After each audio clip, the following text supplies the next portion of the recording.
I think that's what any artist wants, no matter what your medium is, to be recognized and appreciated, but on your own terms. Not having things watered down, mainstreamed, muddled, but to be able to put yourself out there in your rawest form and say, this is what I give to you. Do you recognize that I am the one who did this, that this was created by hands that put thought and heart into it? Can you appreciate that that is me, whether it's you or not? My name is Simone Faure, and I make designer pastry.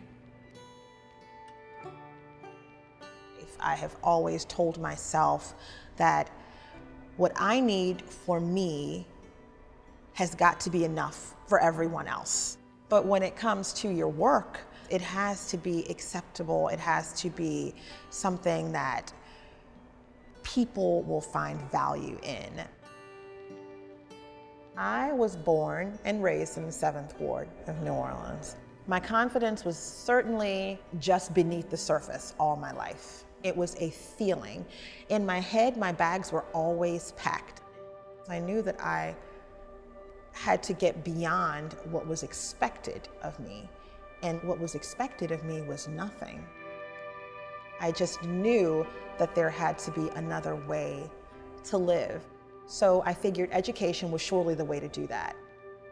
I decided to go to University of New Orleans, which was not far from our house in the projects, but I needed to put myself in a situation that was so far removed from the one that I knew.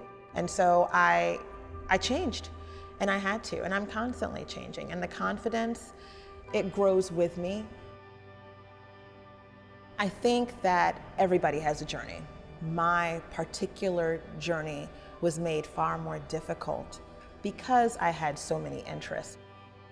I believe that when you find that thing, no matter what it is, that takes your attention to a new place, that makes you question your choices before and why you haven't been doing this all along, then you owe it to yourself to listen to that voice. I never set out to be the executive pastry chef of anything. I began working the tea station at the Ritz. I would work off the clock. I would go in on days off and work completely free just so that I could learn new things. And it was a shock for me because all of a sudden there was this attention on the little black girl from the projects. And I realized that there was so much responsibility on that. But I really only have to be pleased with myself. I really cannot take the baggage from generations before me. My journey is not complete. It is constantly evolving because just when I think that I'm to a place where I can sit and savor, something happens that creates a shift. I was at that Ritz-Carlton for 5 years before Hurricane Katrina hit, and things changed from there. New Orleans is a part of our culture. That's who we are as people. It's like there's something that you cannot put your finger on, but that can never be duplicated. As an adult, I lived in a small fishing community just outside of New Orleans called Chalmette. That area was completely annihilated by Katrina. The hurricane was not supposed to come to New Orleans. We tried to leave. At the time that Katrina hit, I was still in my car, stuck on a back road trying to get to Mississippi. I had been on that road for 18 hours. You could hear trees beginning to snap in the distance. Trees that were hundreds of years old. You hear this moaning in your ear, and then the car starts to sway back and forth. We begin to push cars into the ravines and tell people who were stuck, get in my car. You know, you think about the mom with her child trapped under a car and the strength she has to have. Oh, you find it. And the crazy thing is it is not deep down. It is not, you know, so far where you've got to dig. You scratch and I come out swinging. I remember getting out of the car when I finally got to Illinois and looking around, and people were smiling, kids were playing, and I was shell-shocked. They had no clue as to what was going on a few states away. Life went on for everyone else, and life ended for so many people in that next couple of days. My life, when Katrina hit, was an awakening for me. I was working 80-hour weeks. I did not see friends or family. I had alienated myself and thrown myself into my work, into my craft. And when Katrina hit, I was in a matter of 24 hours, homeless, jobless. I had no anchor, I thought. I floated, I had nothing. It was surreal going through that loss, simply because you're not really sure what you're mourning for. A lot of people I still have never found after Katrina. What makes a good story is showing desperation and humanity. But there is so much light inside of all of us, so much more to us than just basic animalistic instinct. There is good and there is charity, and I saw that after Katrina. And that anchor that I thought that I had lost, I had not. What I realized I had lost was a brick and mortar home. I had lost photos. I had lost some friends. But that anchor was still with me, and it was calling me back to the city. I needed to see that my family was gonna get back on track, that everything that had made me what I am was still in place for the most part. And so going back was an easy choice.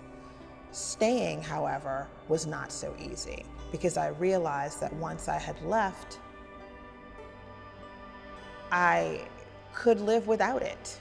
I could set up shop someplace else. And I think that that hurricane gave a lot of people an opportunity to do that. Sometimes you cannot fix things, and not everything is gonna be salvageable. So I quickly learned to fight the battles that I knew meant something to me, and that helped me to survive that first executive pastry chef job, which then ended up leading me to St. Louis. I stayed at the Ritz and tried to figure out how I was going to make my dream come true on my own terms. Well, there's sustainability financially, and then there's sustainability of the heart. Chouquette was born from a dream that had been pushed to the back of my head. I think we all have a voice. Without creative expression of some sort, we cease to exist as individuals. There are only a handful of people who are truly creating something that is uniquely different. A handful of people in the world. The rest of us are inspired by what they do, and we then take it and make it our own. It's kind of humbling. Whether it is on purpose or subconscious, we create what we know. Without even that expression, it's senseless, it's useless.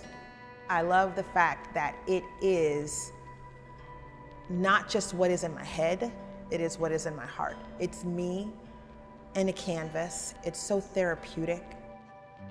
I want customers to walk into Chouquette and breathe. I want them to sit down and enjoy for just a moment the fact that it is quiet. There are far more things to celebrate than there are things to be afraid of. Choosing what you decide to push past is easier than you think. I learned that in a sticky situation, people are not what I thought when it really comes down to it. People are kind. People are generous. If I'm putting out as much into the universe as I expect to get back, and I'm showing my son that in this world there is a place and a reward for hard work and time and effort, then I'm happy. And I don't think we can ask for much more than that. But I'm human at the end of the day, and I want you to appreciate the art. I want you to appreciate me.